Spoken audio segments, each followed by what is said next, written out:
You're listening to Ecto Portal, a journey into the unknown with Anthony Anderson and Verna Wilson. I hope that you are seated comfortably, with the light turned down and the curtains drawn.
Hello, once again, to another journey into the unexplored, the unexplained Ecto Portal. And I'm here with my co-host, Verna Wilson. Hi, everybody.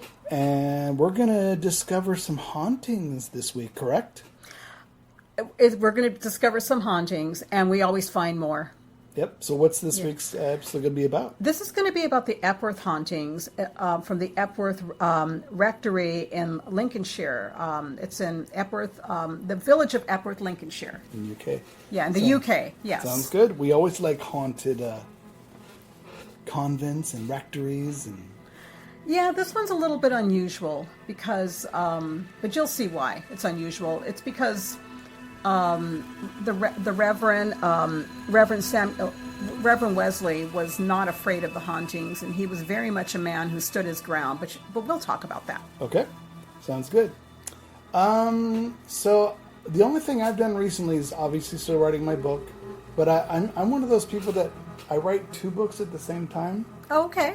So when one is giving me trouble, and I already told you about this before, where I had a section that's really hard, it's really in depth.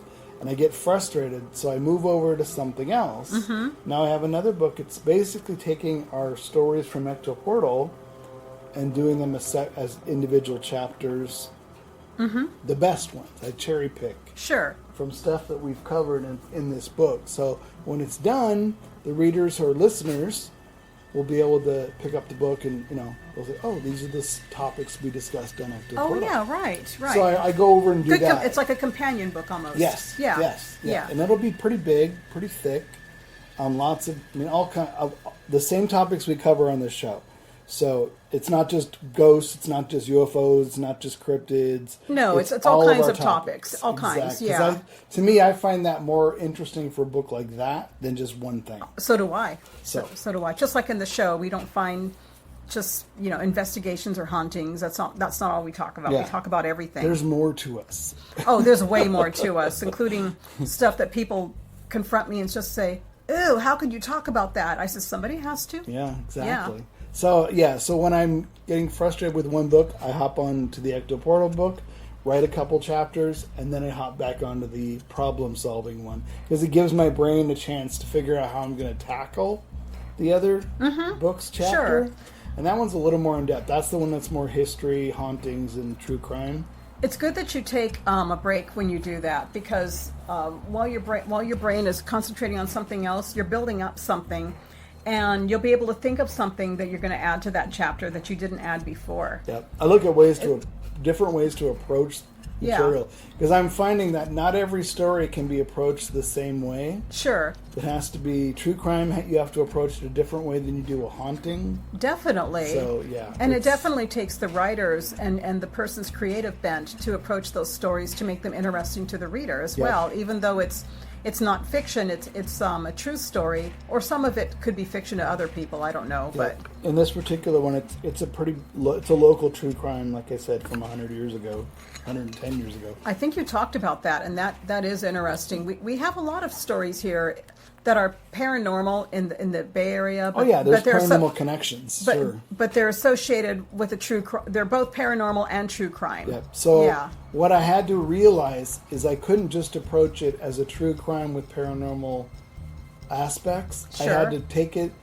and approach it as the family that's the subject of the story, and do a human approach from the family's perspective. Mm-hmm. And now it's working. So I had to find a way in to come out. So, well, interesting. Well, it's good that you're looking at everything from all angles, and you're using your creative bent for that. It's when you run into it's challenging, but when you run into roadblocks, you're actually working at it the best way. And writing is the only way to get better as a writer is to keep writing. So is to keep writing. By hopping onto that other book that I can easily pick up. We take our topics as one chapter. We've done a lot of the research ahead of time. Sure. So I have pull up all the old research, and I already have it. I just need to compile it and write it and compose it. So I do 1 or 2 chapters, then I hop back over and do the other one. You know, that kind of reminds me that on Ecto Portal, and if everybody's followed us for the past 5 years, sometimes we revisit a subject because we find out more about it, or because there was somebody connected with the subject who wants to come on as a guest. So there's always time to revisit a subject. We found stuff that's an article that we reported, and we ended up a year later doing an entire story on it because we found out a lot more. That's right. Yeah. And it won't be the last time we'll do that, for sure. Definitely not. So. All right. So how about we do the paranormal news? We'll do the paranormal news. Let's go.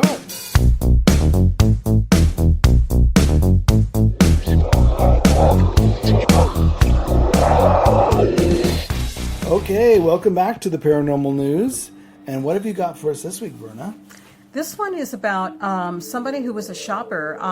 She was trying to take a photo of the sunset outside of the store, and this shopper captured a UFO by mistake. Wow, that's when you go in for like toilet paper and you capture a UFO. Really, I know. Yeah, this was in the Mirror. Oh. Yeah. So her name is Kat Thompson, and she's 49. And she says she couldn't believe her eyes when she took a closer look at her photo of the sunset that she'd taken outside of a branch of Tesco, which is a supermarket in the UK. It's a chain. Yeah. And it was in, excuse me if I butcher the name, in Exeter, Staffordshire. Okay, if I butchered the name and you live there, I'm sorry. Let me say it. Exeter? Isn't that how you pronounce it? Exeter? Yeah, something like that. Okay. I've never heard of that. Okay, so I'm not. Staffordshire I've heard of, but not Staffordshire. I've never heard of that. Yeah, Exeter I never heard of. So if you live there, sorry. Sorry if I butchered your town name. Okay. So a shopper who paused after the trip to the supermarket so that she could snap a picture of the pretty sunset captured what appeared to be a UFO on camera. So she took a break from unloading her shopping in the car park of her local Tesco when she stopped to snap the beautiful blue and pink and purple sky. And it wasn't until later when she put the picture on her family WhatsApp group, which is an app, in case anybody wondered WhatsApp, that her loved ones pointed out a ring-like structure hovering amid the clouds. And at first she couldn't believe it was hoovering? It was vacuuming? What? Hovering. I thought maybe it was vacuuming the clouds. Hoovering. Oh, that's funny.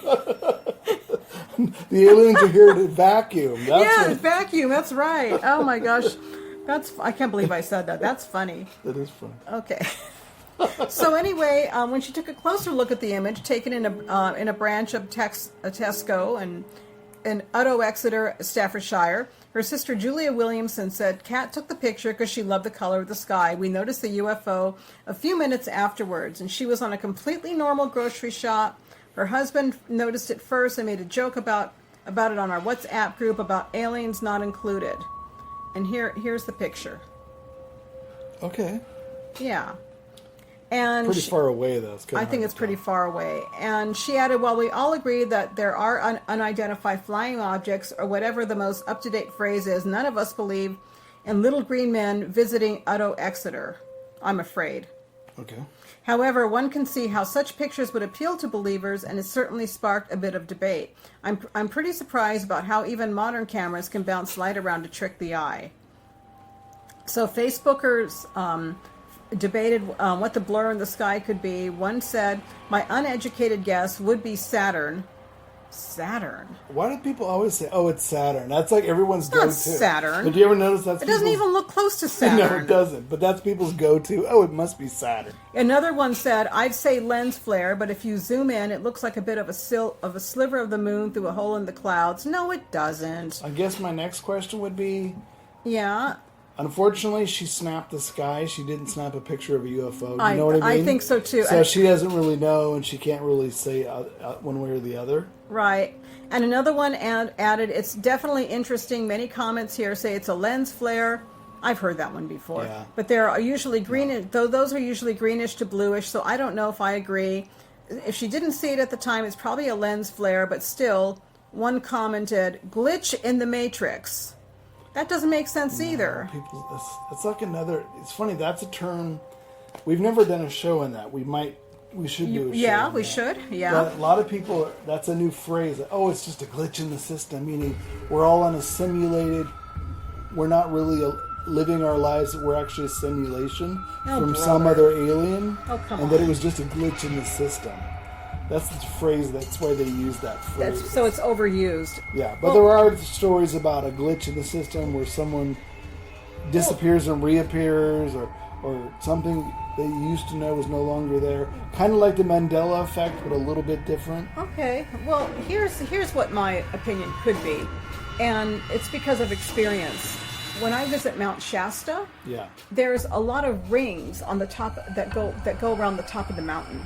Lots of rings, Yep. and some of them whirl around when you visit. Some of those rings whirl around, and the town people see it all the time. Mm-hmm. And there's been rumors for ages around Mount Shasta town that it's UFO activity. And one time I asked a town local, and I don't think they were teasing me. I said, "Is that UFO activity?" He goes, "Oh yeah, we see it all the time." And he acted like it was nothing.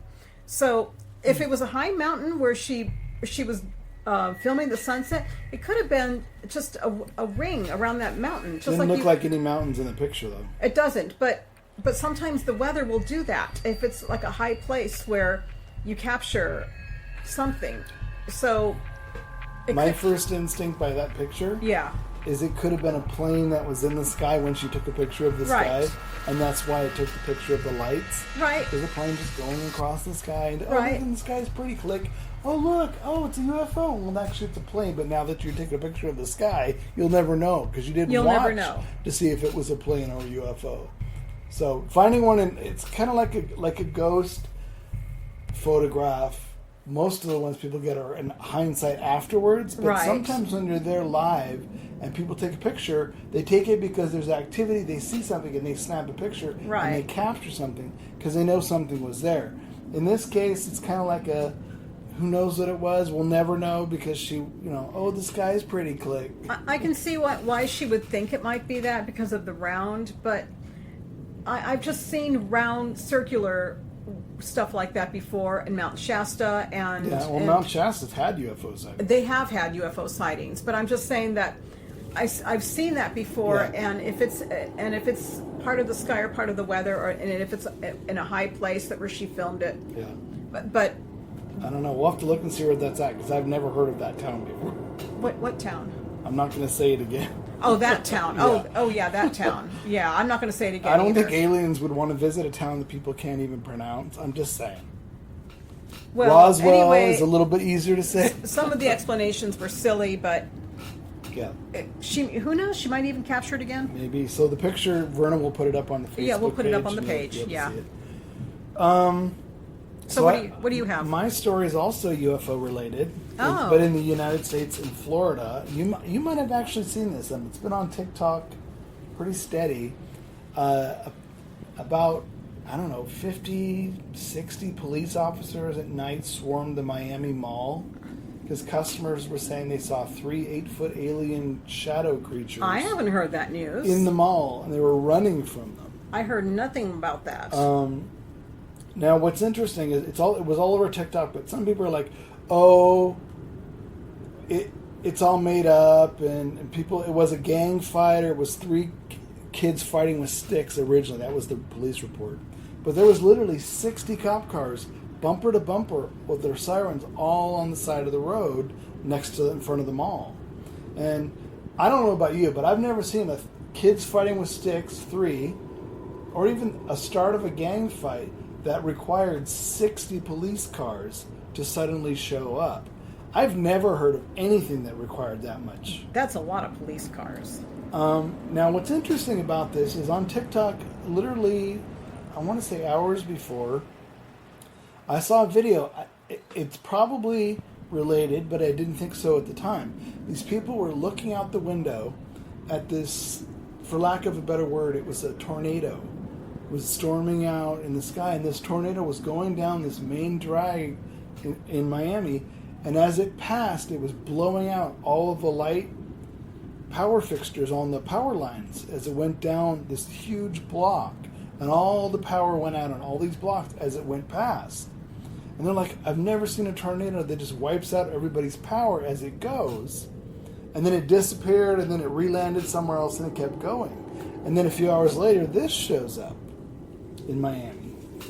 Now, if it was a mall, wouldn't they be able to capture what they saw on camera? Or well, that's another thing is someone has a short video of people running, and supposedly these 8 to 10 foot tall creatures are chasing them through the mall after them, but they're often a little bit of a distance. It's fuzzy, it's shaky, and then I thought, you know what? If this is the best, everybody has a cell phone, and nobody captured decent footage that we can see. That makes me a lot more skeptical, as nobody has really clear footage. Especially for that much police activity. But if it's a cover-up, are they going to seize people's phones? Now, what kind of message did the police get that made them come over there? Well, they said they were dealing with a group of about 50 teenagers at the Bayside Marketplace Mall in the city. They were miscreants shooting off fireworks, damaging stores, starting fights. And then that's when the conspiracy theories took over. Dozens of police cars came. Some people said there were as many as 60 police cars. And according to amateur videos, there are moments when a big creature can be seen in plain sight standing in front of the entrance to the mall, causing conspiracists to post their takes on what's happening. I don't know. Another one said in a now deleted video that he heard gunshots, then saw a big-ass shadow that was also solid, disappearing and reappearing. While getting closer, there are plenty of memes to go around. I don't know if the rumors about aliens in the Miami Mall are real, but I do know I've never seen this many police in one place, another one said. That's what I saw. When I saw it on the clip, I'm like, wow, that's a lot of police. That's crazy. Everybody has cell phones, but nobody has a close-up video of the 8 to 10 foot alien in the Miami Mall. That's where I'm like, why don't we have that? So, I don't know. You'll see the clips of this. Some people they'll reshare the video clip, and then they'll put like Yoda at the end. Here's the clip of the video, or here's the alien in the video. Ha! So they're having fun with it. Out of stuff. There's conspiracy people spinning it. Oh, who knows what it is? But something that did happen. I'd like to know what really happened aside of the joking. You know, I wish somebody got serious and actually tried to capture what really happened instead of. I mean, do you risk this 10-foot shadow creature chasing you down the mall? Do you stop and take long video footage of it? Well, or do you that's run? probably if that's the case, they probably couldn't get any. Yeah, but when you think footage, there was people laying on the ground, off to the side looking. You think if you're laying on the ground, you might as well pull out your phone and start taking video. Because if you're going to wait and get eaten or stepped on or kidnapped, you might as well get some footage, right? You might as well, but I probably would have. I would have stopped to the side. I know you would have. Knowing you would have gotten some footage. Very clear, still footage, just to say, no, this is real. Here's what it is. But there was another video. Now that I mention it, on TikTok. Another guy he was in another state, and his brother or his dad worked as a sheriff in that particular town. Yeah. And he said, "Dad, were you called in on this call with all these officers? And can you tell me if it was an alien presence? What was it that was causing the disturbance?" And he said, I know what you're asking. I can't talk about it. I can't even tell you about it. Well, that could be two reasons. One, they're building a case. Yeah. And he can't talk about it because Right. a crime case, when you're building it up, you can't talk about it because you don't want it to get known to the public before you investigate it fully. Yep. Or two, you know, it's something he was told not to talk about, and he knows more than Yeah. But that goes to show you how fast the conspiracy wheel can spin. Oh, yeah. I don't even listen to that. Yeah. So, but it was an interesting little incident that happened. All right, folks. That's enough aliens for paranormal news this week. That's enough alien talk. Yep. All right. That's it.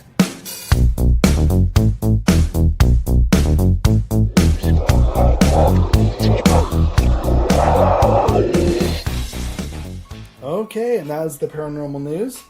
All right, Verna, on to this week's story.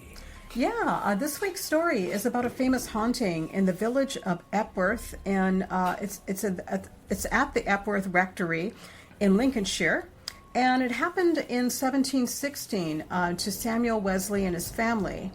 And among the 19 children of the Reverend Wesley who witnessed what happened were John and Charles, the founders of Methodism and the authors of some very well-known hymns. And it happened on the 1st of December. The children and the servants began to complain of groans and mysterious knockings in their rooms.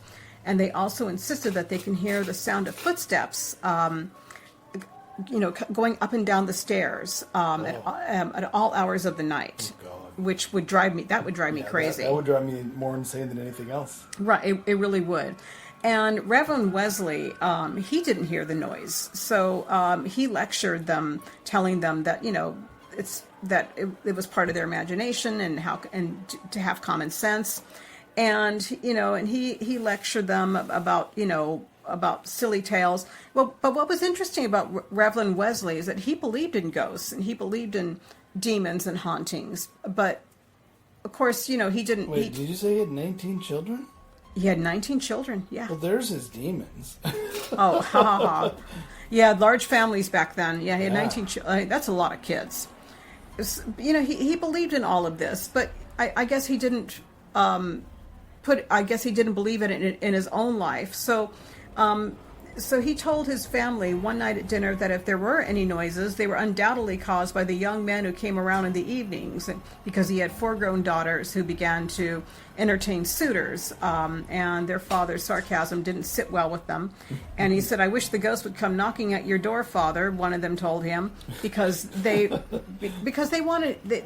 tired of their father dismissing the tales. Yeah. So the girls were so angry with their father that they actually fought down their fright, and they vowed to ignore the noises until they became so loud that their parent, that he actually, after a time, he couldn't help but acknowledge them. Yep. And it didn't take very long till he started realizing that what they were saying was true. So the very next night, 9 loud knocks came on the wall of Reverend and Mrs. Wesley's bedchamber, and he thought it was somebody, playing a joke on them. And that they managed to get into the rectory, and they were trying to frighten them. Mm-hmm. So he actually bought a big mastiff dog to frighten any intruders. But the dog itself actually would growl and moan and hide away at what was going on. So the dog didn't do any good. Usually when a dog does that, they don't know what to make of something. Right. And they feel danger and they want to get away. Mm-hmm. Right. Yeah. The dog would whimper and cower behind the children, and the dog didn't do any good. So anyway, 2 nights later, the sounds in the house were really loud. That Wesley and his wife were forced out of bed to take a look at what was going on. So as they walked through the rectory, the noises seemed to play about them, I guess. Mysterious crashing sounds, clinks. Wow, there's a lot of stuff going on. I mean, that's a noisy house. Yeah. And somehow, and he actually searched every room, but he didn't find anything. So afterwards, he called a family meeting to talk about it. And he learned from one of the older girls' observation that the disturbances usually began about 10 o'clock and were always followed by a signal noise, a kind of a winding sound. And the noises followed a pattern the same pattern every single night. It didn't vary hardly at all. So so they would begin in the kitchen. They would fly up to visit the bed, knocking first at the foot and then at the head. Knocking, starting at the foot of the bed and then at the head of the bed. Yeah. And then it seems to be like a warming up exercise, like they're teasing. And then afterward, it just kept getting louder and louder, and then he actually confronted the ghost, and he said, "Why do you disturb innocent children?" He confronted the ghost one night in the nursery. Is this him calling out? Yeah, him calling out. He said, "If you have something to say, come say it to me in my study." Yeah. And as if an answer to his challenge, a knock sounded on the door of his study with such force that he thought the boards must surely have been shattered. Wow. So Bam. so the ghost actually did follow him to his study. So he decided to secure reinforcement against what happened. He sent for Mr. Hoole, who was the vicar of Hawksley, and told him the whole story. And the vicar said that he would lead devotions that night and see if the thing would dare to manifest itself in his presence. In other words, say words of prayer. Yeah. So face the word of God. Yeah. So actually, the ghost, whoever it was not in the least bit awed by the vicar of Hawksley. It didn't do any good. Okay. And in fact, it put on such a good show that night that the clergyman fled in terror and left him, leaving Wesley and his family to deal with it. If your clergy flees in terror from your house, he fled in terror. What does that say? What does that say? I know, coward. I mean, at least stay with Time the to call an family and expert care in, about. I know. And the children overcame their fear of it, and they came to accept it as a welcome relief from the boredom of village life. They called the ghost Old Jeffrey. That was the name of it. Yeah, they gave it a name. Nice. And it actually achieved the status of a pet, and it was soon observed that it was quite sensitive. If any visitors slighted Old Jeffrey by claiming that the rappings were due to natural causes like rats, birds, or wind, then Old Jeffrey would intensify the sounds. Wow. And then when they corrected it, the sounds got a little bit less. I'll show you it's wind. Yeah. So anyway, the sounds maintained their scheduled arrival from about 10 o'clock until the next day. And Mrs. Wesley remembered that the ancient remedy for ridding a house of evil spirits. They would get a large trumpet and blow it mightily through every room in the house, and the loud horn would be unpleasing to evil spirits. What did they say when they did that or when they tried that? Well, she remembered that she was about to do that next. That sounds very Victorian, doesn't it? Well, she was remembering what she heard. The do you know stories what I mean, though? Yeah, like it does. Instruments and the. Well, you mean like in spiritualism? Yeah. Well, this was the 1700s, and this was an old tale about how to. I know. I never realized it went that far back. That's interesting. But you never know that the spiritualists might have remembered that, I wonder if and there's they used a religious connotations to like angels' trumpets, the trumpet of God, the horns, the voice of God. That's a very interesting way to put it, because when I've done rituals and I've done the clearing, I have a bell, an antique bell up there and the bell, when you hear it, you can really hear it breaking up something. I should demonstrate it right now. I wonder if that's what the horn is. It's the voice of God and his angels to cast out demons from this house or these rooms. Right. Well, that's what she heard. She heard about that, and so anyway, they did an experiment, and it was not only a complete failure, but now the spirit began to actually come around in the daylight as well. And the kids seemed to welcome the fact that old Jeffrey would be available during their playtime hours as well as nighttime. So nobody ever saw anything. It's just all sounds and interactions. No, and the kids were kind of amused by it. Okay. So several people did report seeing a bed levitate itself to a considerable height from the floating mattress. And the only thing that bothered the kids was the creepy sound like that of a trailing robe when they actually heard like somebody was walking by them. Interesting. And one of the girls declared that she actually did see the ghost of a man in a long white robe that dragged on the floor. And other children said that they've seen an animal similar in appearance to a badger scurrying out from under their beds, which I don't know how a badger got in there. But the servants swore that they saw the head of a rodent-like creature peeking out at them from a crack near the kitchen fireplace. I think they just saw an animal. I think they just saw a big rat. I think so too. So anyway, just as they were getting accustomed to the ghosts, the disturbances actually stopped. And old Jeffrey never returned, but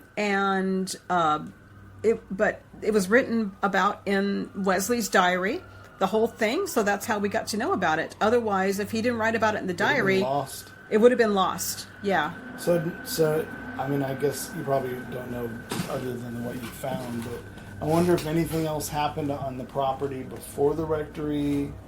Do you know what I mean? Like, who else lived in it? There was a rumor that it was a caretaker.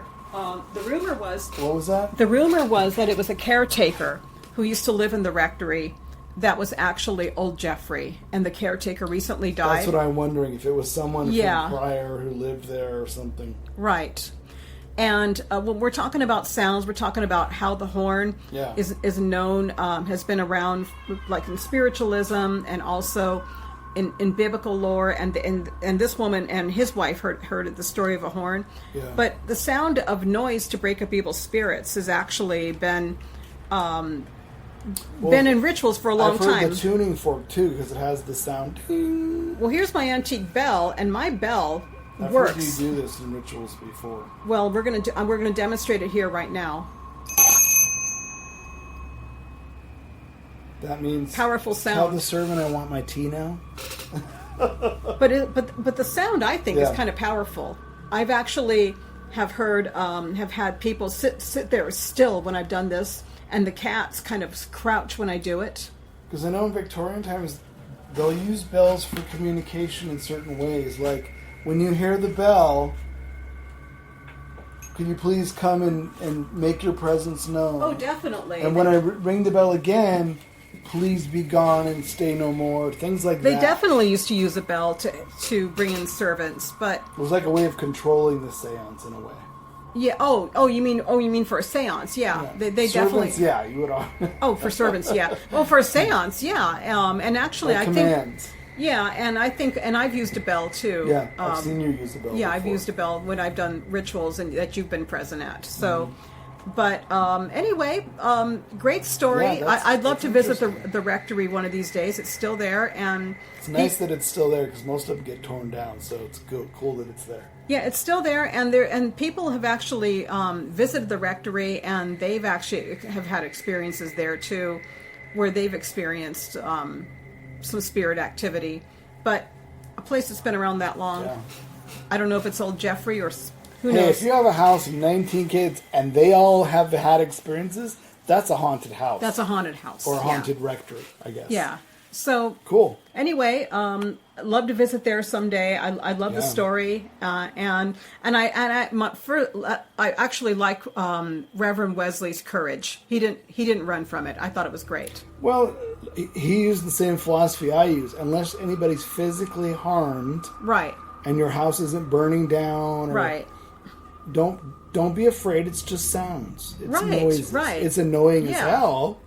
But, it beats someone being thrown across the room, or fires starting, or any of that kind of stuff. So, obviously, old Jeffrey was very prominent and very playful.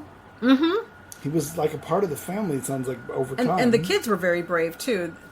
So that tells you how often it happened. If they were like nonchalant, oh, yeah, that's old Jeffrey, that tells you how often it happened. That's pretty amazing. That is very amazing, yeah. Great. Another haunted rectory. Yeah. All right, folks. That's the episode for this week. And until next week, we'll say goodbye. We'll see you again. Bye. Bye.